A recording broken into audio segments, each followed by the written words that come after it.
Hopefully the rest are going to join us as we go on. Our first speaker for this afternoon is Professor Elijah Abade. He is the chair of the Department of Computing and Informatics, and today he will be giving us a presentation on compliance in protecting academic standards from cyber threat actors. And so, Prof, want to welcome you here. And as you make your way here, we've had two different questions and conversations about academic rigor and AI. It would be interesting if you could highlight those instead of us fielding questions, but that's what you call a question in the room. Karibu sana. Okay, thank you. Yeah, 50 minutes. Okay, yeah.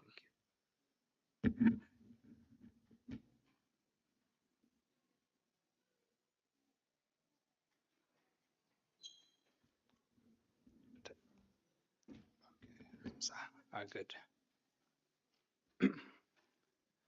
Good afternoon. Yes, they said my name is Elijah, but not Elijah. My name is Elisha, but I believe the two are related. For those of us who believe or follow the Bible, the two are related. So I'm Elisha Abade. As you've been told, the head of the department or the chairman of the Department of Computing and Informatics at the University of Nairobi. And I'm glad to be here to talk about compliance, compliance in protecting academic standards from cyber threat actors. So I would just want to start by. You can monetize this one. Good. Yeah. Yeah, so I just want to start by assuming that we actually all know what compliance means. You see in classrooms we are used to starting with the definitions, but I want to ignore that, but then move straight to why compliance actually matters. So as you can see, it is very important that there are some set of rules or some set of governance structures that have been put in place, and that we actually live by them or follow them to protect what matters most in the education sector, in this case here. So one, of course, if we establish compliance, then one thing that we stand to benefit is to build trust. Trust with the stakeholders in the education sector. This will include students, parents, and even employers who actually do benefit from the end product. That's the students who have been trained. The employers will actually be convinced that these students are worth the academic papers that they present. And the other thing is that we need to do this to maintain accreditation status, so that you know that education sector in Kenya and in many countries is regulated. And that process of regulation ensures that every institution that offers some qualification is accredited. For you to be able to maintain that status, then there is some set of standards that you need to meet. Failure to do that, there's a risk of facing not only financial losses or financial penalties, but also reputational damage. Once an institution's reputation has been put at stake, then there's a whole lot to lose. If we look at Kenyan context, I decided to look at this within the context. I said that for compliance to be in place, then there are governance requirements that need to be followed, and there must be some body that checks that those governance requirements have been followed. Those are the regulatory authorities. So for Kenya, we have to look at the education sector and the country as a whole.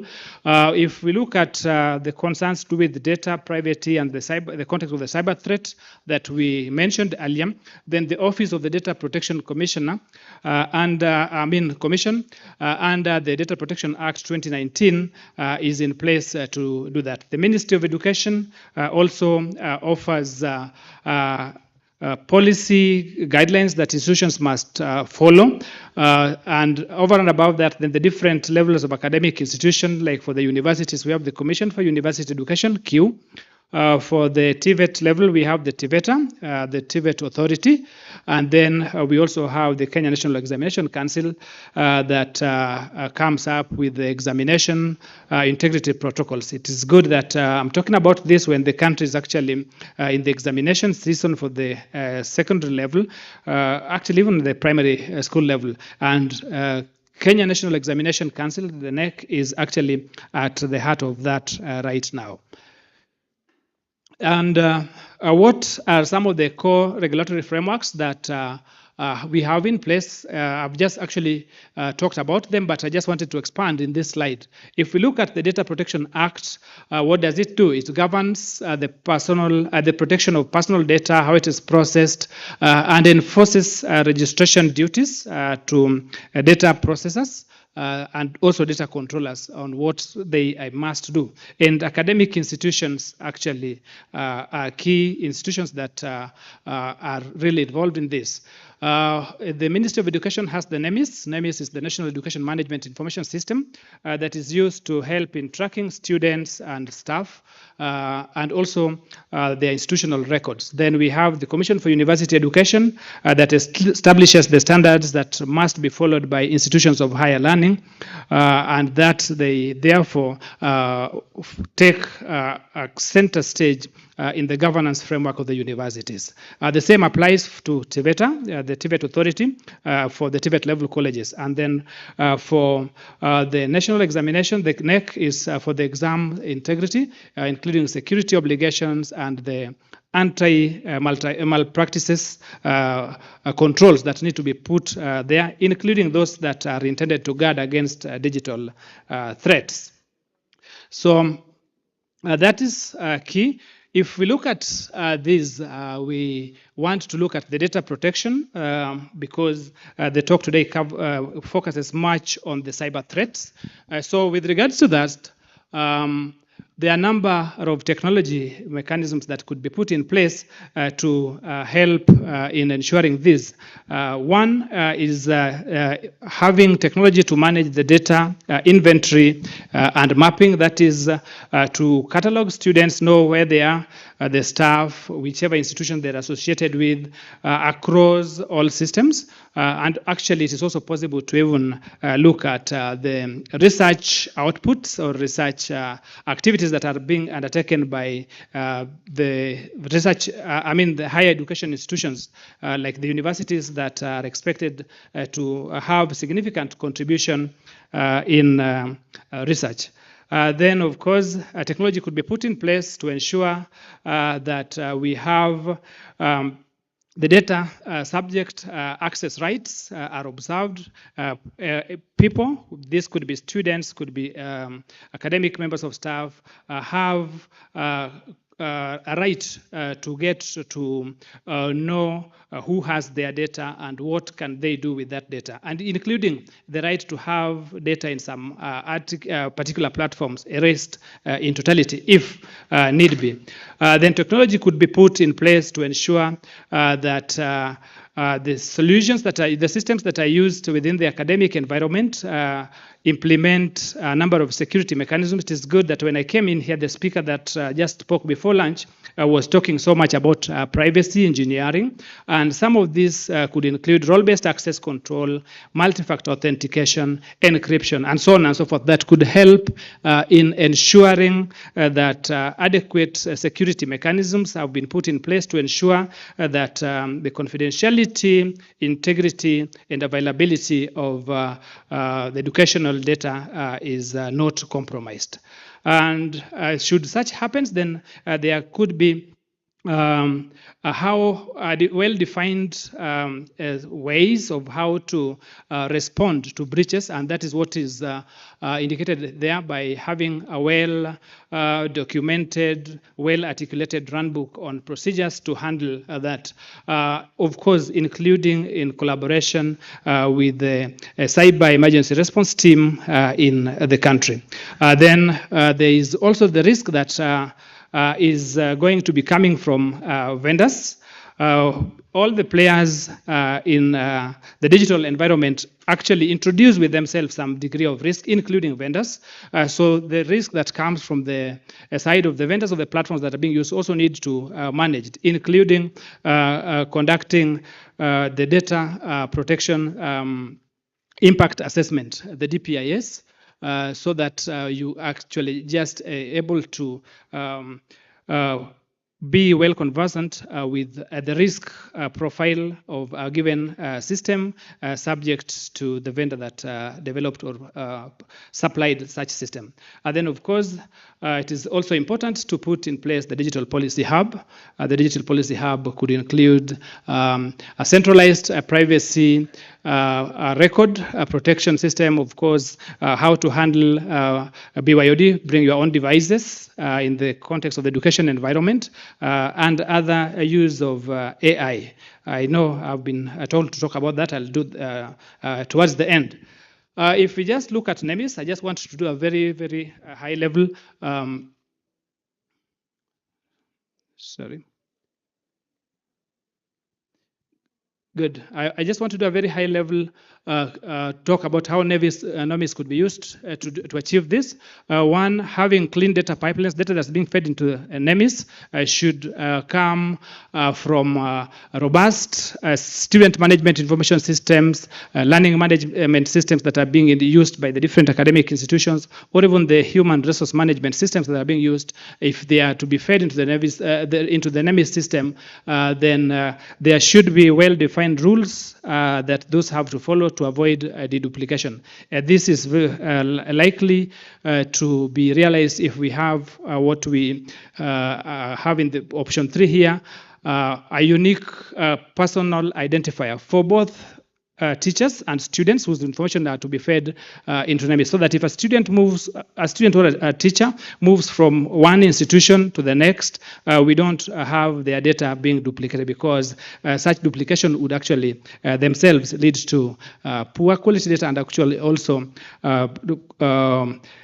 bring challenges to compliance issues.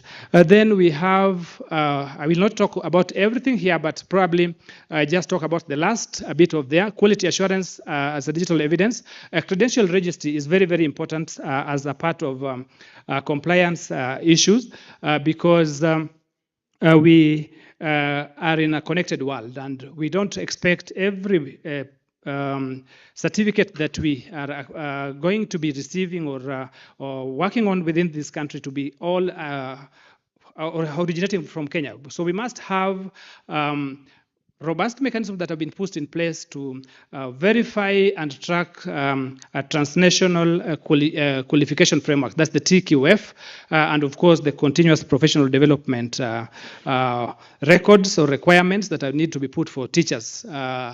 And any other trainers that are involved at the TVET level, high school level, and even at university level. That could help in ensuring that we have a digital QA mechanism. Now, I will not talk about compliance if I do not talk about examination irregularity or malpractices that often faced not only in Kenya, but if you look at the news, there are many countries that are struggling with this. So as a university, the University of Nairobi, one of the things that we've really struggled with for some time is the e-learning. That is having our students learn remotely using the available learning management systems. Learning itself is never the problem, but assessment and validation that they are actually doing what is expected, and that it is the student that's submitting has always been a challenge, especially in this era of generative AI. We really have that as a challenge. So secure e-assessment and prevention of the leakage of exams and how to manage misconduct are compliance issues that need to be taken care of. So common threats to academic integrity, especially with regards to the examination, include the exam breaches, ransomware attacks, or especially on the digital platforms that are being used. This could actually impact negatively on availability and integrity of the academic records. Then the credential theft, these phishing of accounts of lecturers, for example, that could actually potentially be used even to altering grade. Then certificate forgery. In Kenya, we see this especially. It's always a big news when it happens among the political class, but I believe that it goes beyond the political class. Then the other one is LMS manipulation. And then finally, as a university, I think what we are really struggling majorly is the last point there. The AI-enabled cheating, that is the use of Gen AI by students to answer, to give the impression that they are able to give accurate responses to the assessments, yet it is technology that is enabling their responses. So how do we need to comply with this? It's a 6-point approach. One is to establish a zero trust architecture.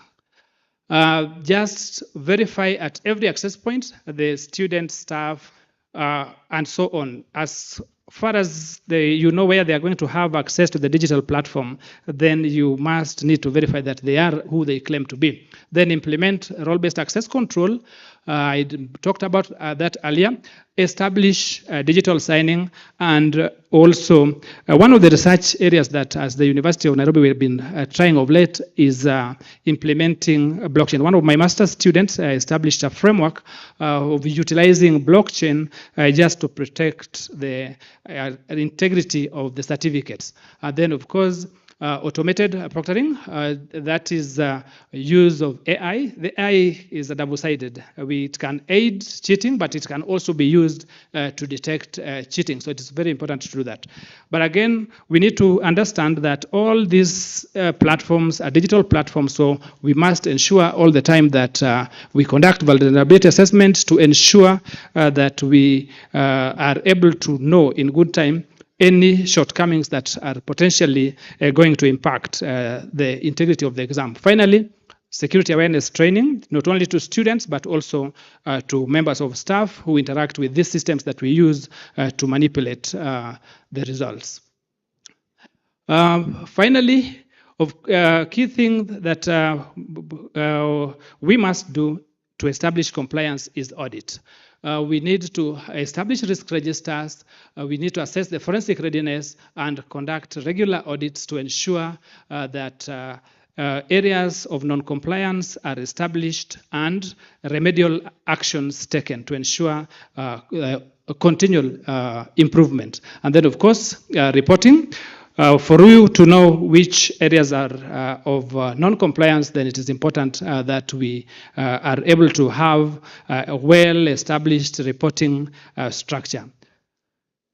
The outcome, if that is done, of course, number one, on academic standards, we will be able to protect academic standards and uphold exam integrity or credibility of the exams. And regulatory diligence, because you saw earlier began by the number of regulatory institutions, will be able to demonstrate our diligence to ODPC, Q, and other regulatory bodies. Then public trust, if we are compliant, then definitely you stand tall and say that the students that leave that institution are worth the paper that they are living with.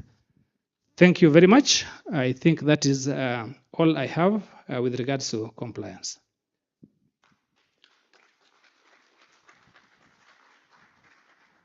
Thank you, Prof. Asante sana. We will quickly move on to a moderated session. Thank you. Thank you. And this panel are industry players, primarily in government and the regulator. This panel is on trust in identity, strengthening national ID and biometric security through democratic safeguards. And to help me to changia this topic is people who have already been here.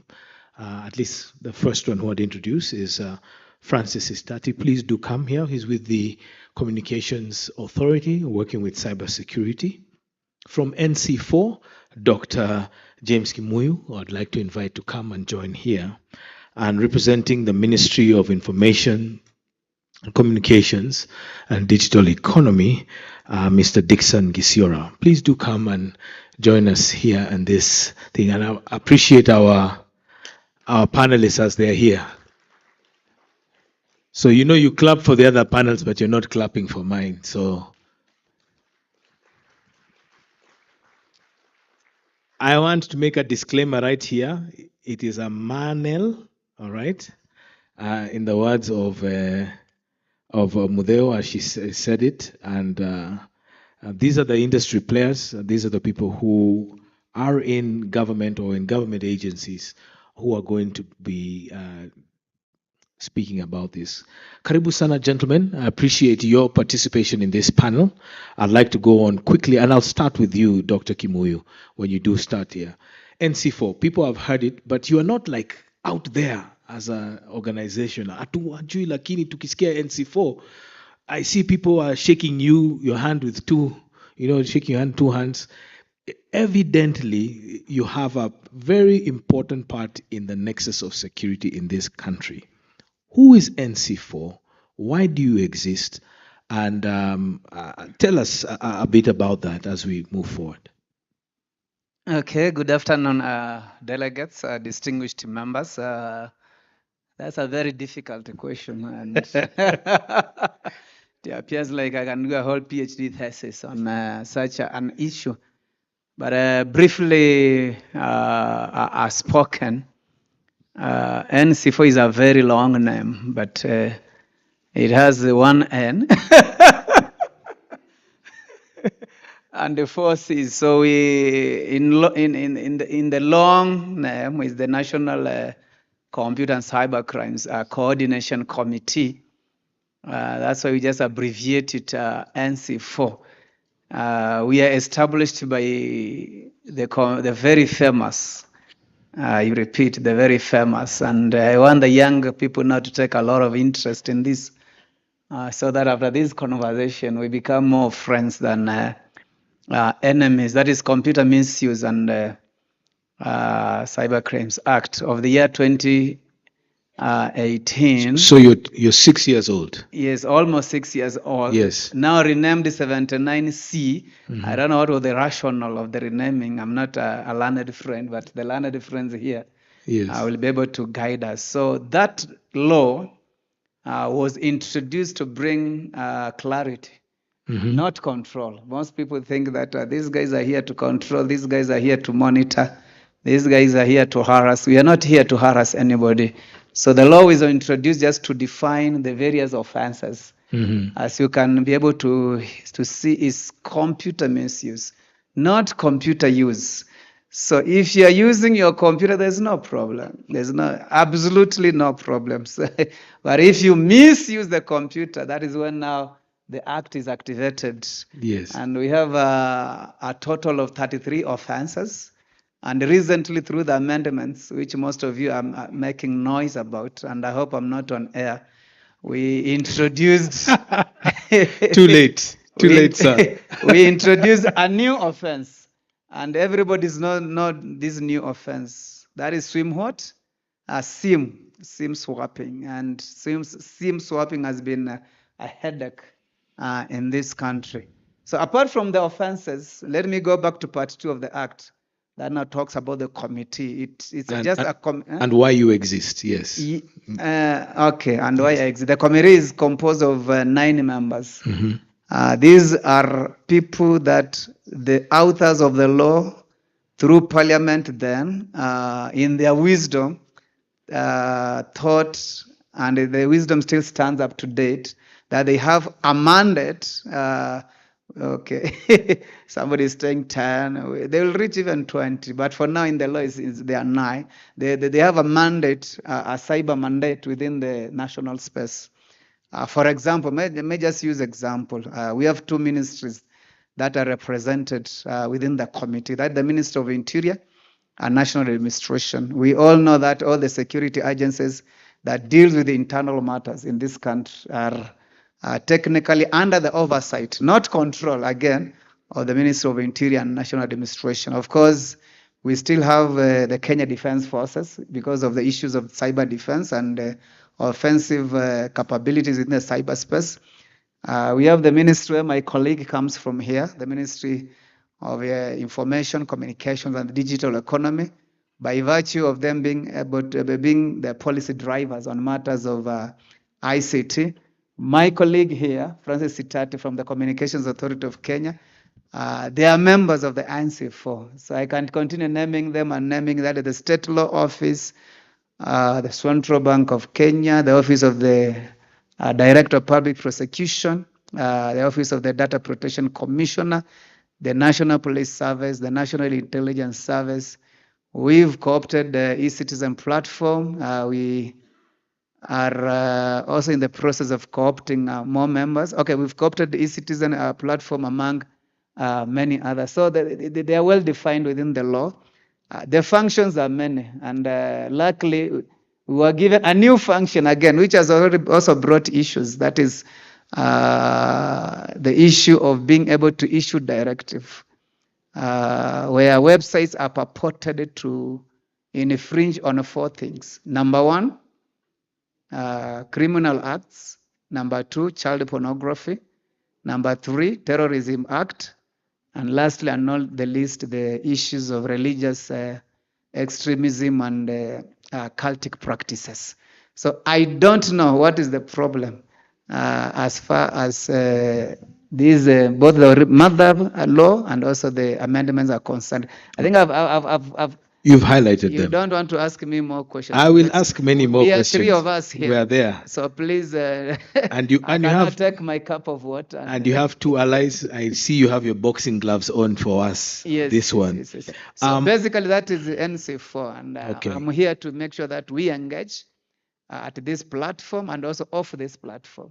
Okay. Make sure that Kenyans are aware of who NC4 is and the mandate, and our objective is to ensure that we provide a peaceful use of computers and related technology. All right. When I say peaceful, is you're able to enjoy those services. I'm coming with that. Hold that thought. That thought. Right. Dickson, how can Kenya ensure the security and privacy of citizens' biometric data in national ID systems? With the recent, legal and technical challenges, even the ones that Dr. Kimui has said, but in your take, Dickson, as a player from the ministry, as a government policy, how can you shed light on that, and what is the government's position on that? Thank you, Gogi, and good afternoon, delegates. First of all, I'll draw your attention back to the Constitution of Kenya, which is very progressive, and it actually gives the Bill of Rights gives a lot of rights to the citizens, including inclusion in every other aspect of their life. But again, the government has the responsibility of ensuring that the citizens get the services that they require. Therefore, there has to be a balance here. Now, when we talk about biometric registration, all issues around biometrics, the essence of biometrics is to ensure that the data that is gotten, it's an additional layer of security to ensure that the data that we pick is really for the person who is purporting to be the person on paper. Therefore, biometrics is one of the data that is recognized by law under the data protection as personal data. And therefore, the government recognizes that, and we do set policies and regulations around that to ensure that any data that is picked from individuals is protected and is handled properly. On issues around inclusion, we ensure that every individual, be it marginalized groups, people in border areas, they are included, and there is public participation in the process of registration and handling of personal data. So is there an infrastructure from those, especially in the far-flung areas, what we call marginalized areas? How has the government gone to include them in capturing and ensuring their biometric data is kept safe? Yeah, first of all, and this discussion has been here before about where data is stored. Data for government is stored securely within a government infrastructure, and it is communicated or it's shared between the infrastructure in a secure manner. Okay. So, in wherever you are in this republic, there is a government infrastructure, and if your data is captured within that infrastructure, it is secured, stored, and transferred to the same infrastructure, and it is well kept and within the law, and it can only be used in a lawful manner. So let me segue onto that. I'm talking about the national public key infrastructure that the CA oversees to enhance the security and integrity of Kenyans' electronic transactions, especially online. How is that important to the CA as a regulator? And again, I say this, and again, when I briefed the three of you when we talked, we have a culture, especially of what we call our digital native population, which are growing, and those are people who are 25 and under. There is a low trust element. Gen Z, Gen Alpha, they don't trust government. They don't trust other institutions. And again, it's how they have been exposed. Nothing is absolute anymore, because there are many options to where it is, and we do understand. So if you could just shed some light on that and talk about the national public key infrastructure and how it enhances the security for people. Okay, thank you very much, Gowi, for that question. Yes, so the Communications Authority has been implementing what we call the National Public Key Infrastructure, and this is a framework for the issuance and distribution of digital certificates. A digital certificate is basically your identifier for online transactions. In the physical world, you might use your ID if you're accessing a building like this one, or if you've been to a building in the CBD, the security would ask you for your ID or your passport or any other document to authenticate that you are the person you're claiming to be. So they would check if you're traveling, they would use your passport at the airport and such kind of things. But for the cyberspace, you require a digital certificate. So within the framework of the National Public Key Infrastructure, the Communications Authority plays a role of what we call the Root Certification Authority. So the Root Certification Authority is an entity that would license and regulate players or providers within the ecosystem that will issue the end user with a digital certificate, with the online identifier. Let me just move away. You're saying like that national ID, we will now have a digital ID. A digital ID. Okay. So there's an entity known as a registration authority. The registration authority is the entity that is responsible for registering you as GOI, whereby you would walk into the RA with your passport or your ID, and they would validate that indeed it is you, and based on that information, they would issue with a digital certificate. Mm-hmm. So typically, it would be you'll be issued with a digital certificate on some kind of hardware token, or it could be software as well, that you can use to transact online in a secure manner. It would probably have like a chip or something of that sort. However, you figure out how that will happen. Yes. Okay. So the essence of having this digital certificate is that it ensures confidentiality. That means only the authorized parties who have access to that information or a certain piece of information. Integrity, meaning that the data should be free from alteration. The other element would be availability. That means ensuring that the information or the data is available as and when it is required. Mm-hmm. And finally, the element of non-repudiation. That means you cannot then claim that you did not perform a certain transaction on the online space when you actually did it. So there are ways in which you can prove. There's a digital trail. There's a digital footprint you have left. Using the digital footprint, that person X is actually the one responsible for this transaction. All right.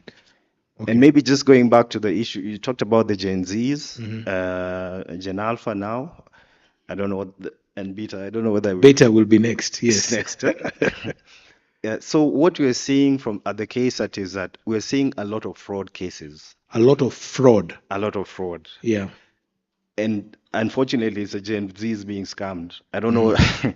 So they're the major users of the platform of different digital platforms. Yes. Yeah.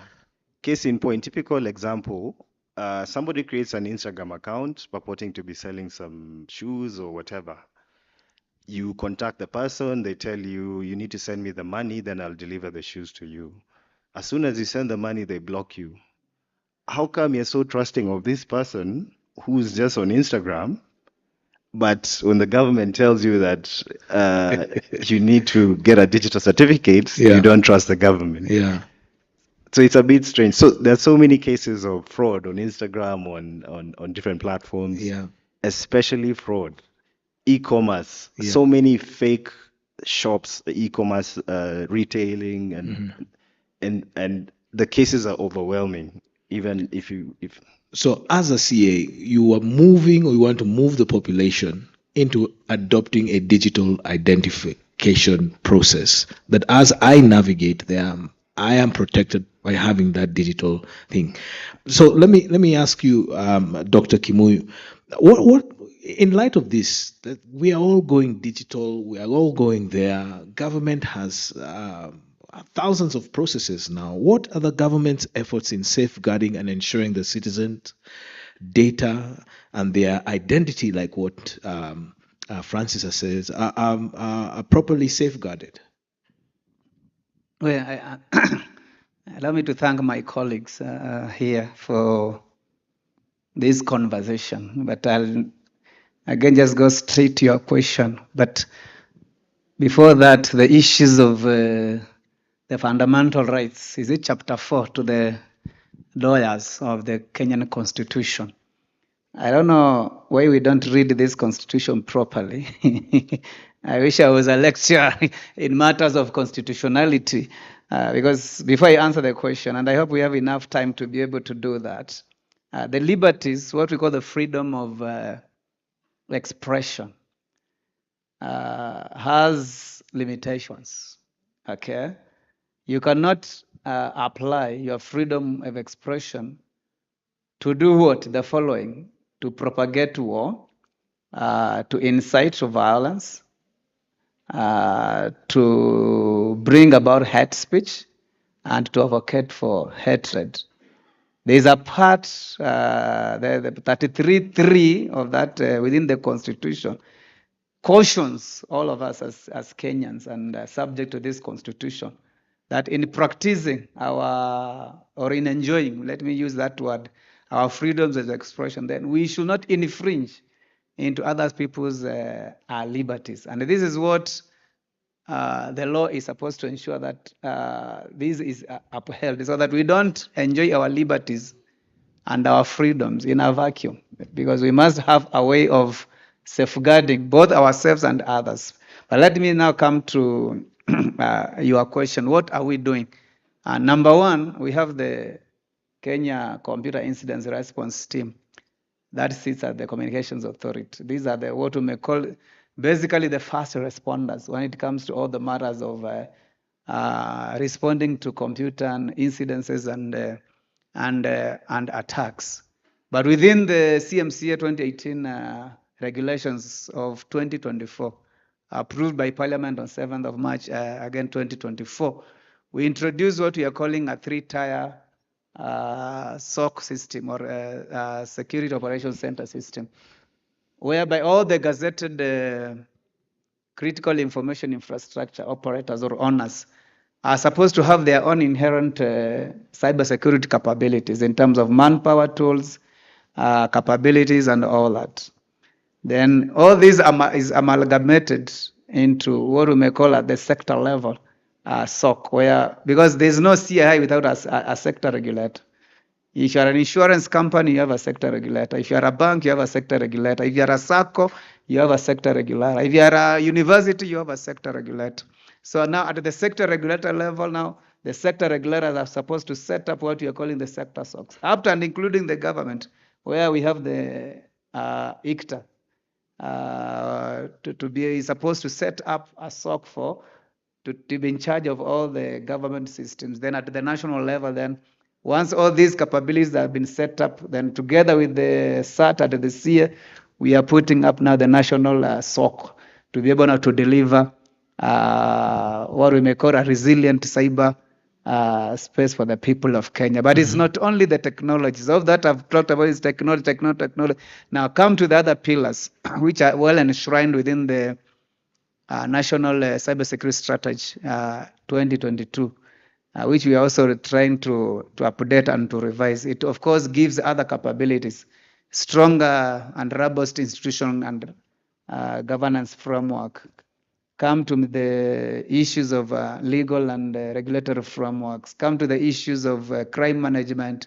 Come to the issues of capacity buildings. Come to the issues of international and regional collaborations and partnership and all that. So we have what we may call a very comprehensive security mechanism in this country. All we just need to do is we are asking the cooperation of all the Kenyans to ensure that the institutions that are there are able to secure the cyberspace. I see where you're going on this. But okay. Let me do, and I'm going to bring Dixon in this conversation. Okay. You have invoked the Constitution in this conversation. So allow me also to invoke the Constitution.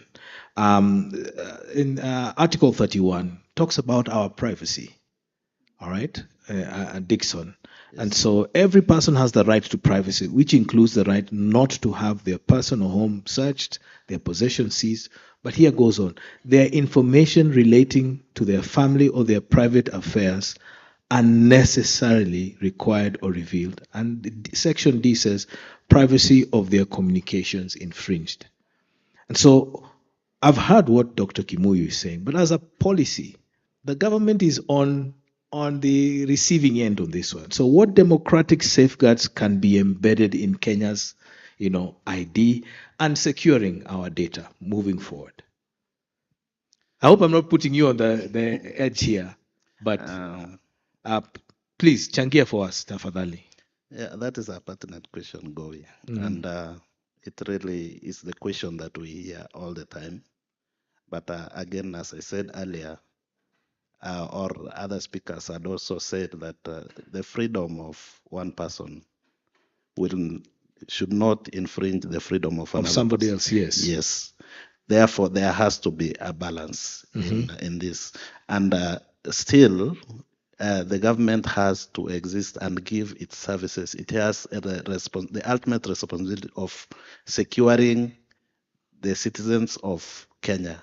So overall, what we as government will look at is a situation whereby we are able to protect the citizens and at the same time, all citizens in that sense. At the same time, we ensure that they get what they require. Okay. Yeah, and as we all know, or as it's agreed, the identity is one of the basic requirements of knowing what should be given to who or what somebody deserves. Therefore, when designing these biometric or digital systems around the ID, we are really careful to ensure that each and every individual within Kenya is taken care of, be it a person who is marginalized, a person who is disabled, or any other individual that needs attention. Okay. Yeah. All right. I have a remaining maybe 10 minutes or less than that. So before I ask them final questions, do we have any questions from our participants? All right.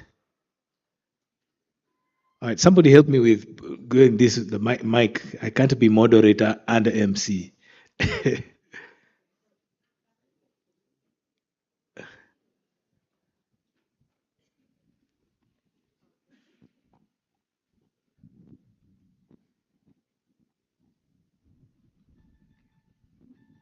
Go ahead. Thank you. I'm going to ask this question generally looking at all of you as government.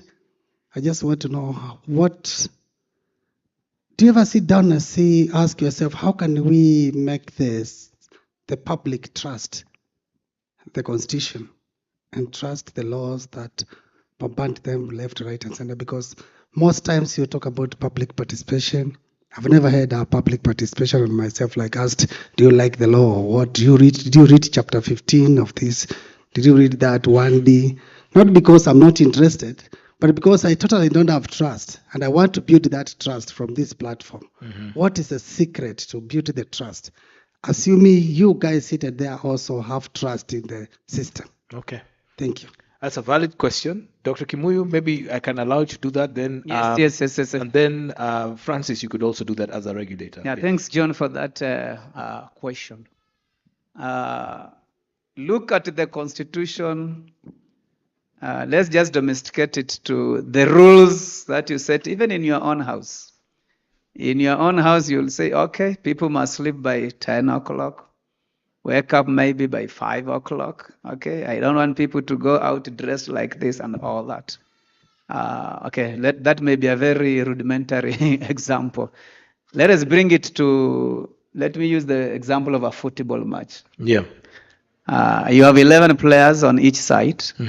The field is properly marked. There is a center referee. There's a side, what we used to call the assistant referees. Yes. There's a center official. Now, if you play by the rules, you are allowed to score as many goals as possible. Yes. But if you don't play by the rules, you'll be penalized by the center referee. Yes. What is the center referee using? There are rules of football that each player or each team is supposed to is purported to align to. Let me become a lawyer now. Is purported or supposed to have now. Yes. So this Constitution of Kenya is our document, and it's for Kenyans, and it is what is making us to live in harmony. I'm seated here peacefully. My children are in school. My wife is doing her own business, whatever she's doing. My relatives are working in the farms and wherever they are. Knowing that we are all protected by that Constitution, the right to life, the right to own property, the right to speak, the right to do this, the right to do this. So if you now tell me you don't have trust into that document, and again, the people who make these laws, remember they are our members of parliament. John, you have a vote, you have a constituency, you went to the polls when the elections were called, you are given the ballot papers. You ticked an MCA, you ticked a women representative, you ticked a member of parliament, you ticked a governor, you ticked a senator, you ticked a president. And these are the people now who sit down and on behalf of the people who elected them, or what we call the masses, and they make these laws. But do you appreciate the element that John is asking, and probably for others here, as the element of trust? Trust is earned also. In as much as it has been legislated, we are supposed to do that, but also trust is earned. And I think what John is trying to ask here is, where can we meet halfway in this process? Or is there a process that we can build trust collectively? Okay, let me allow my colleagues to answer, because I still go back to the same answer. I don't want to bore Johnny and my listeners. Sure. Yeah. Yes. Go ahead, okay, Francis. Thank you, Goy and Dr.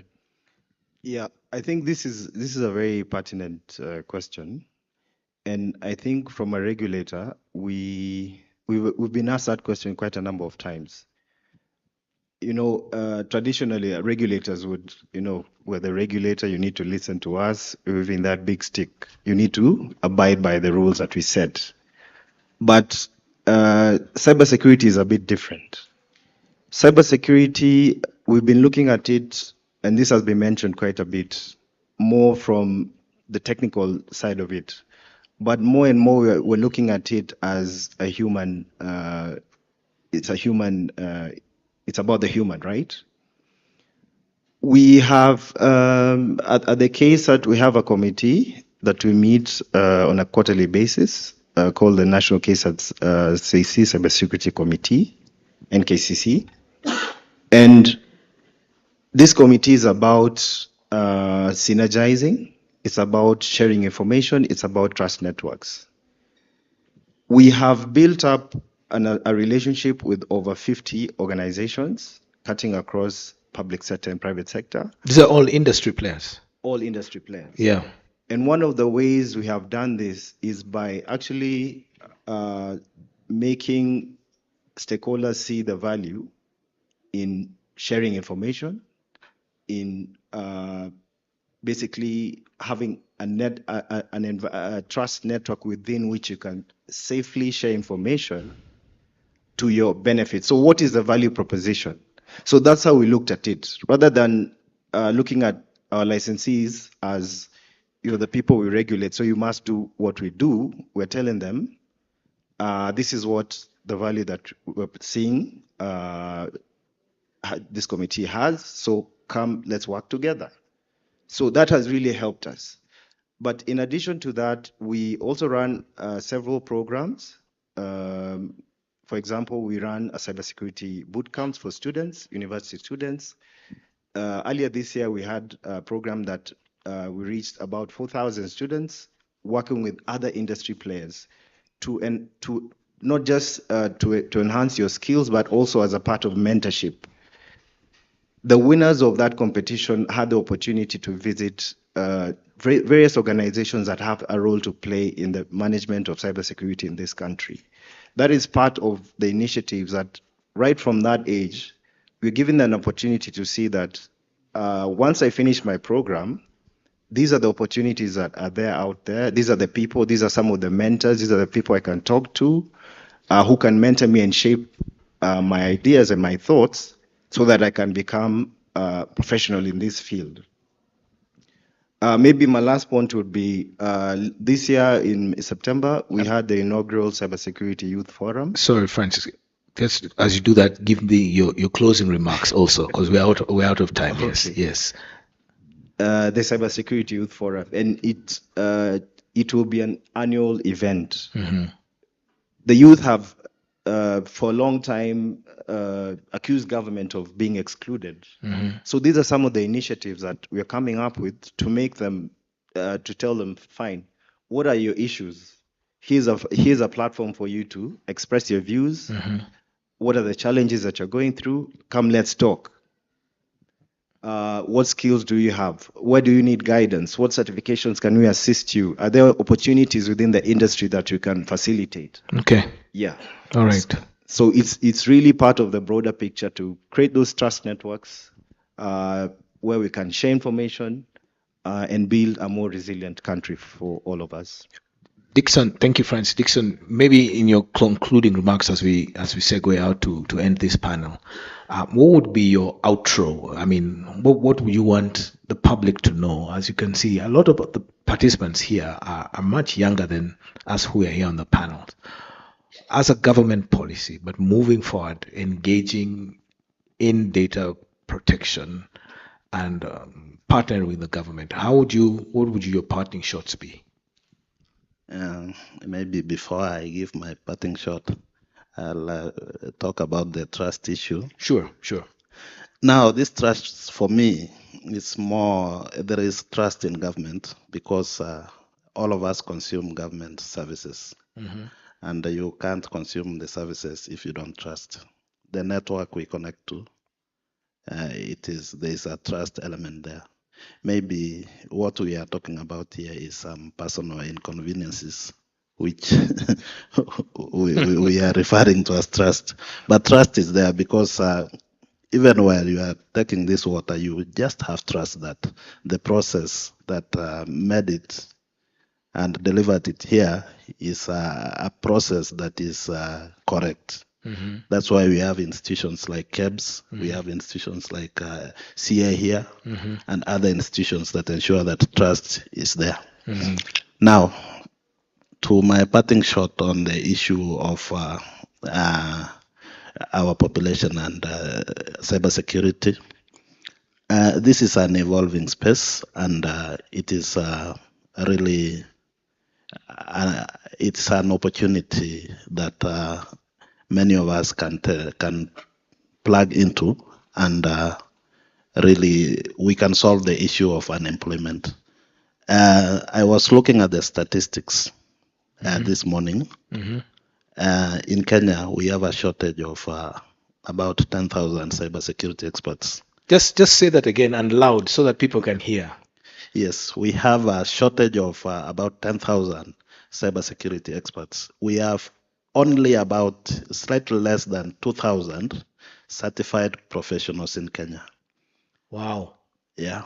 So the deficit is over 10,000. You need 10,000, and that is more at an increasing level. 10,000 like right now. So moving forward, it would even be more. It could be more. Yeah. And still this morning, I also came about a very interesting headline mm-hmm. that Amazon is laying off about 14,000 corporate workers. But that is not the interesting part. The interesting part was the remarks of the CEO that some people will be laid off, but still some people will be hired. Guess who these people will be hired at? Cybersecurity. Yes. The role of cybersecurity is increasing. So take this opportunity and yes. Thank you. Dr. Kimuyu, I'll give you the last word, but with a caveat. With a caveat, just listen to my caveat. Okay. As you do it, maybe the next 2 minutes and you close. Okay. Cybersecurity is new in our context. And as we've established, trust need to be built. How can the government, I think there's a place I feel the government needs to face the public and be more embracing in itself. Had I not been part of this conference, I wouldn't have known much about NC4. And this is somebody who is interested in the industry players. And so moving forward, where can we go? You provide a vital service for the people of Kenya. With that in mind, give us little closing remarks. Okay. Again, thank you for that remark. And NC4 has been there. After 2018, of course, we had a few challenges here and there with the litigations. Just the same way we are having the same with the amendments. But post-COVID is when now we started to operationalize the office. We have a website and we have many activities that we undertake.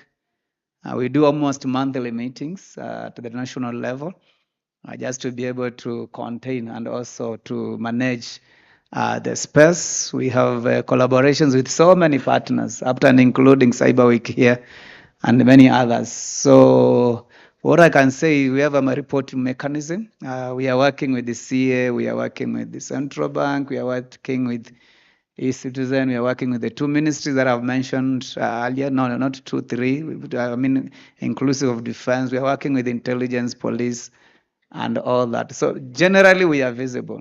Maybe the people you interact so much with are our members, and not directly maybe with the NC4. NC4 is always maybe behind the back there. So every time you go to CA, you go to police to report a cyber crime, you go to the to Central Bank to deal with the issues of technology-enabled fraud and all that. So one or another NC4 is involved. But that said and done, I look at cybersecurity as a collective effort. It's not just a government effort. Why everybody is up in arms against the government, sometimes it baffles me. But I want to believe that cybersecurity is a collective effort. This is not where we look at what is your height, what is your width, how many teeth do you have? I don't know. Can you see or you cannot see? No. Cybersecurity is, we are all soldiers within this space. And let's just put the best foot forward so that we secure our lives, our organizations, and our country. So basically, that's what I can be able to see. But in terms of visibility, with the time, we are trying our best to ensure that Kenyans are made aware of who we are and what we do and the services that we offer. We are only asking for support. But if you are taking us to court every day, then what do you expect us to do? Thank you. Thank you, Dr. Kimuyu. And with those concluding remarks from the Director General for NC4, let's appreciate our panel one more time. Asante. It feels awkward. Yes, we'd like to take a picture. So,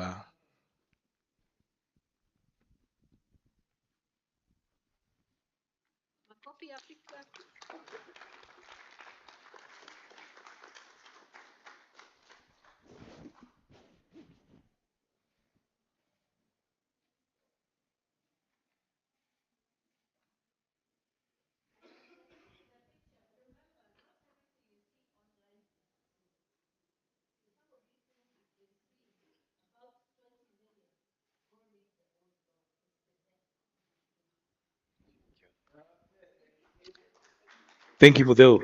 Speaking like the legal expert in this field, I appreciate your insights on this. Maybe you should have also been in this place. All right. We just have 2 more presentations in this point. Is Philip Kisaka? Philip, are you here? He's gone outside? All right, all right. And so, Oscar Otieno, are you here? All right. So, Dixon Gisiora, I'm going to invite you to come up and give us your presentation right now on cybersecurity recruitment and retention. You've come up with a very fascinating statistic.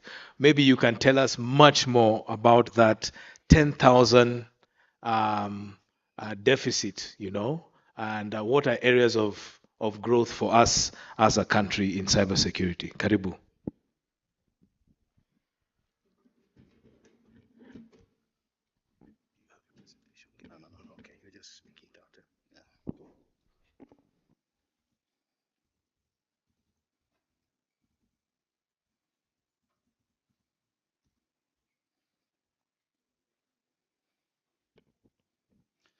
Good evening once again.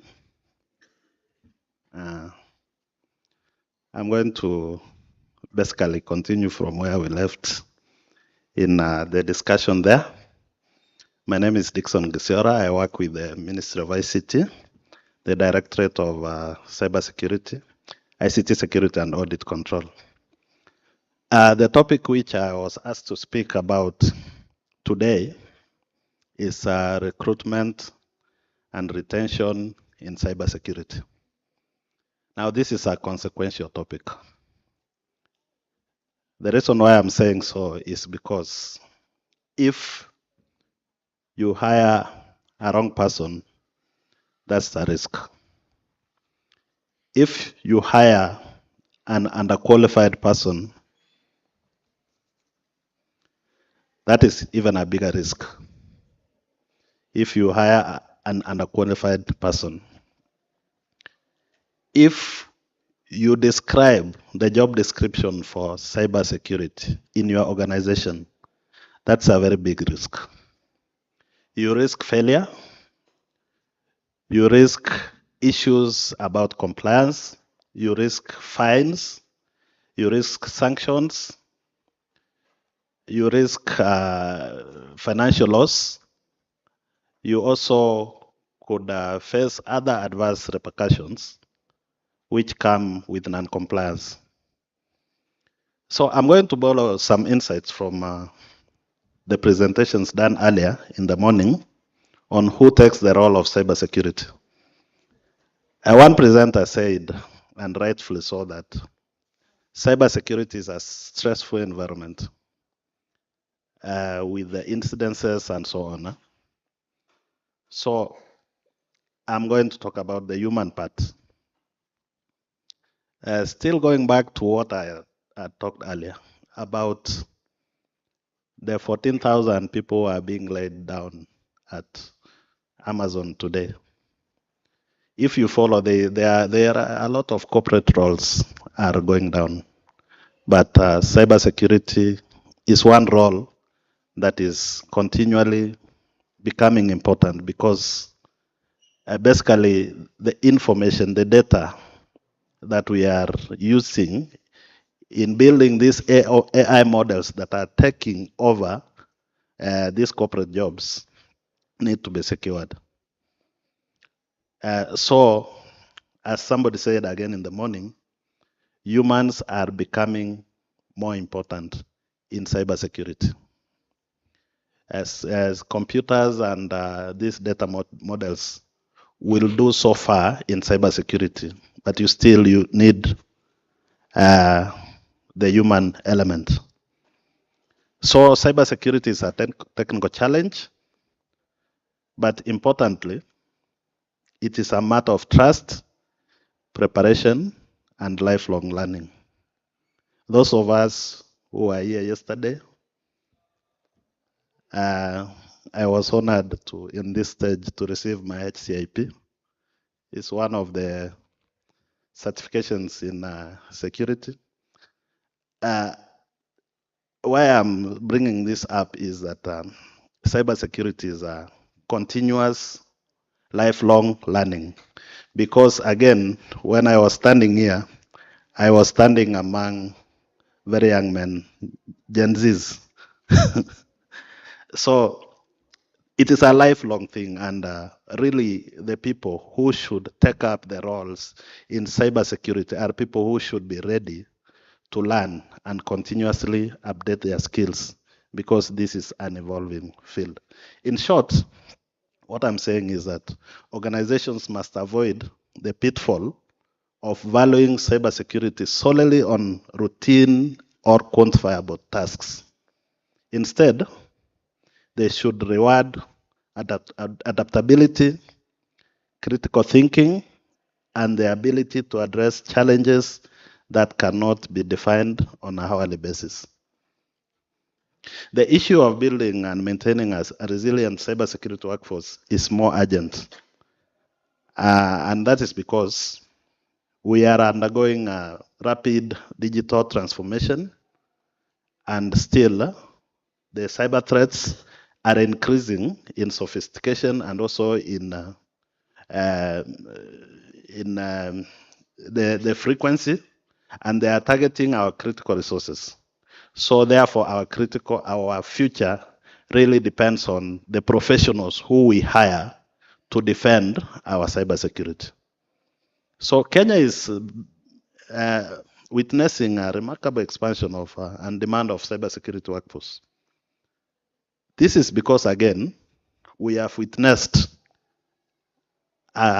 serious growth from 2016 up to date of the ICT investment of the ICT in government, ICT in Kenya in total.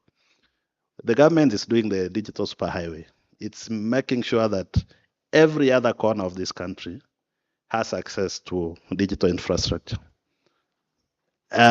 We have the cyber laws, including the DPA of 2019 and the cybercrime, which are making it mandatory for some controls to be done, and thereby making it necessary for organizations to have cybersecurity experts. For Kenya, for example, the DPA 2019 just does not give only technical controls, but it also states that organizations must employ and continuously train qualified cybersecurity personnel. Again, in the morning, we had somebody from financial sector who talked about the cards. There is a compliance standard there, which requires that it's called PCI DSS. It requires that staff handling card holder data security are not only properly vetted and qualified at the time of hiring, but they receive ongoing training and professional development to keep up with evolving threats and standard requirements. So what are the challenges? And why is it really difficult to get properly or suitably qualified cybersecurity staff? First of all, the pace of technological change consistently outstrips educational and professional pipelines. The skills required are not just technical ICT skills. They include issues of legal, management, investigative, research, and so on. We are not just recruiting hackers or people who are going to come into, we are recruiting a whole spectrum. And again, it was said here in the morning that probably cybersecurity is a little bit a broad name. This security could be for health systems or any other system that there is. Secondly, another challenge is that the competition is a bit high for the limited number of cybersecurity experts. The fintech, they have a regulatory requirement. The international markets, they are vying for these people. They are even offering them flexi working environment through online platforms. Therefore, there is really a demand and competition for these available experts. Thirdly, and I'm not taking down the role of academic credentials. Academic credentials are very important because they give a proof that somebody has gone through the required process to earn the paper or the qualification that he has. But again, many roles, they emphasize the issues of degrees and years of experience, but do not look at the issues of demonstrated skills in cybersecurity. And this is especially for the young people and those who are in non-traditional fields. You see, you can find, like we were running, as a ministry, we were running the cyber games. And one of the observations we made that some of the people who were earning points were not taking ICT courses. They were doing other courses. So this traditional kind of profiling that this person is the one who will handle cybersecurity still makes limits our pool of ICT personnel. And lastly, diversity remains a challenge. Women, minorities, and underrepresented. Very few organizations have holistic programs for inclusive hiring. Now, about retention, I was talking about hiring and retention again. The burnout rates are high in cybersecurity. The professionals in this field work under immense pressure, responding to complex incidences and guarding against threats. The frequent turnover leads to loss of institutional knowledge, slower incident response, and higher operation costs. Each time a staff member leaves, organizations face disruption as they need to retrain and re-onboard the new hires for that role. Another challenge for retention is the unclear career path that leave many professionals feeling like they are stagnating. When development opportunities are unclear or advancement is limited, talent inevitably seeks opportunities elsewhere, and again, including global employers who are offering remote work. And finally, the final challenge for retention is the workplace culture. So what strategies can we adopt as a country to ensure that we attract and retain personnel in cybersecurity? First, early talent development. Universities must align to real-world needs, emphasizing on hands-on skill, certification, internships, and so on. Industry can offer hackathons, apprenticeships, and mentorship. This will help bridge theory with practice. Secondly, the reach to our young generation, Gen Z. Young people are digital natives. They are collaborative, purpose-driven, and entrepreneurial. Recruitment should appeal to the desire to make social impact. Social media campaigns, influencer partnership, and streamlined hiring process resonate strongly with this cohort. Another strategy could be purpose-driven hiring. Roles should be defined by outcome and competencies, not just job titles. Inclusive teams actively recruiting minorities, women, and candidates from diverse disciplines has proven to be more adaptive and resilient. And finally, flexibility. Project-based assignments, remote options, and flexible hours attract top talent and keep it. Organizations must adapt to the expectation of today's workforce.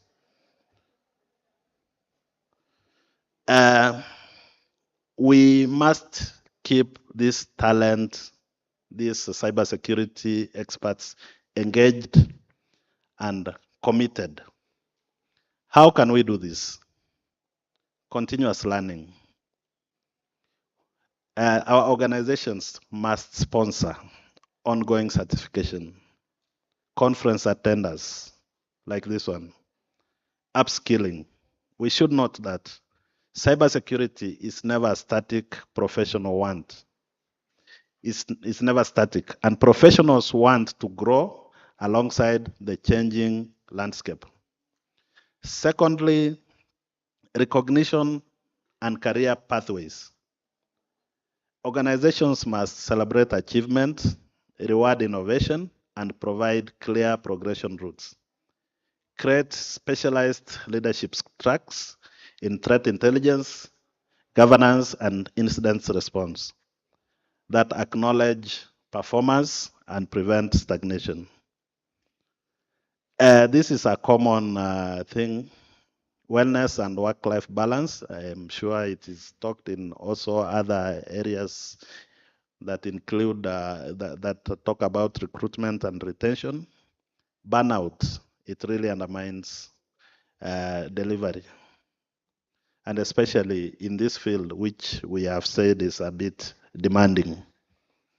Our organization should offer mentor support, paid time for reskilling, and encourage open communication. And finally, feedback and autonomy. We should promote open dialogue, mentorship, and peer learning. Collaboration is key in cybersecurity. We should empower our staff to contribute beyond their immediate roles and have them feel a sense of ownership over the security mission. Okay. So Kenya stands at crossroads. The expansion of e-government and fintech, along with the protection of CII, creates unparalleled demand for local expertise. Academia must partner with industry and government to adapt curricula, invest in research, and speed up experimental learning. The country's youth, especially the Gen Z, they are adaptable and bring fresh perspectives. We must harness their energy and creativity, support their journey with scholarships, competition, open source contribution, and leadership opportunities. To our stakeholders, the academia, foster industry linkage, experimental learning, and modernize the curricula.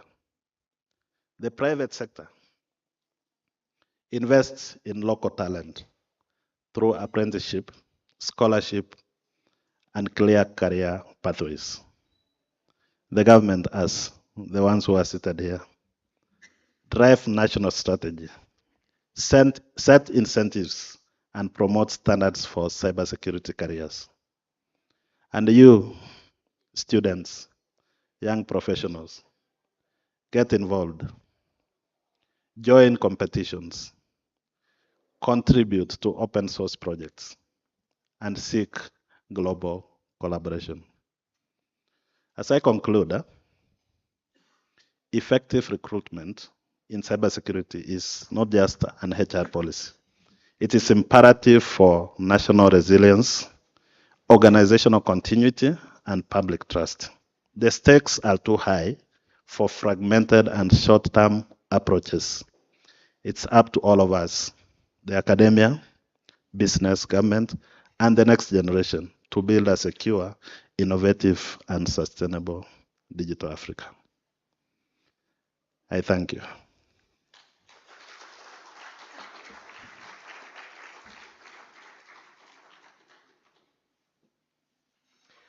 Thank you, Dixon. To those who are Gen Z, I'd like to say something about this gentleman. Dixon, you're going to be here tomorrow also? Unfortunately, no. So catch this guy now before he goes. To you Gen Zs here. I'll tell you why. This is where Gen Z say why. See at you, why? Why? Like you want to know.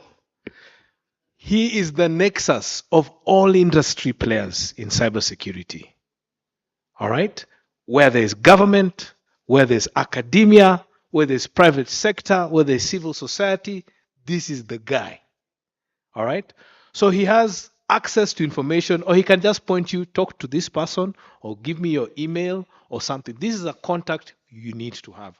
What has inspired me about his presentation today is something that I've been doing in the past 1 year as we finish. When John called me last year, he asked me to make a presentation. And for the past 1 year, I have been relearning or retooling on cybersecurity. All right? I myself have, I'm not saying I'm an expert, but I am learning much more. I have much more learned today that today I can actually facilitate a panel. And this is just on my own personal learning and the challenging part from John. So it can be done, okay? Even me with my old gray hairs over here, relearning is possible. But for you who are younger over here, the opportunities are huge. And today, I hope what you've heard or what we've all heard from the platform here and from this podium is helping us in this industry because it is growing. And as you heard from Dr. Kimuyu, this is new. It's new to all of us. It's new to all of us, and we can grow and learn. The opportunities are immense. And with those closing remarks, we've come to the end of today's sessions. I said we'll be done by 4:30, and yippee, we have done it. Okay, so we're not letting you to go later than it. Please do interact more. We do have some tea and some few bitings for you this evening before you have your commute to your various destinations. Tomorrow, we shall attempt to start on time at 9 o'clock. Please do come here from 8:30 so that we can all start at 9 o'clock. Once again, have a good evening. Mungu awabariki tena na tena. Tuonane kesho asubuhi. Mungu ajalia. God bless you all.